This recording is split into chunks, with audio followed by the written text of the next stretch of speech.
This was a fight I was interested in for a while, and I knew that the striking was going to be unique, and it definitely ended up delivering in that aspect.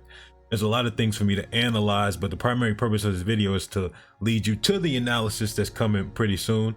And by the time everybody comes in, it'll already be out. So it'll be in the description, it'll be in the comment, and it'll be at the end of the video.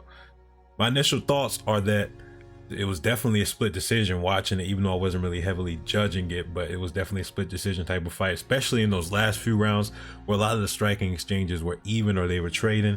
And I could tell Sean was winning those early rounds with his jab, like those first 2 rounds. And he was winning pretty cleanly, actually. He was dominating with his jab, dominating with his teeth, and circling out and leaning away from shots like he normally does, and using his shoulders. But what I also noticed in those early rounds is that those overhands from Dricus, those big shots from Dricus, were in the head kick were getting closer and closer.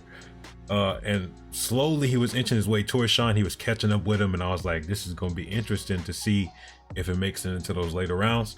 And I was right, since Sean's defense is reliant on reflexes, and to be fair, he has some of the best reflexes in the UFC.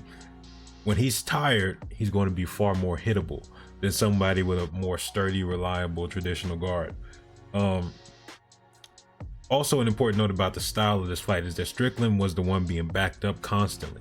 I think that had a big role to play in why this fight was so weird for him. If you notice in the last Strickland fight against Adesanya, what was he doing? He was the one dominating on the front foot. He was the one controlling the flow and the pace with his feints and other things like that. He didn't get to dictate much in this fight, and I think that's why that's ultimately why the judges favored Dricus, because Dricus looked like he was the more dominant fighter. He looked like he was landing the harder shots. It ultimately comes down to damage, which we'll talk about and stuff like that. It is a controversial decision. Tell me who you thought won. Do you think this was given to the wrong man, or do you think it was the right decision? And we will go to the analysis.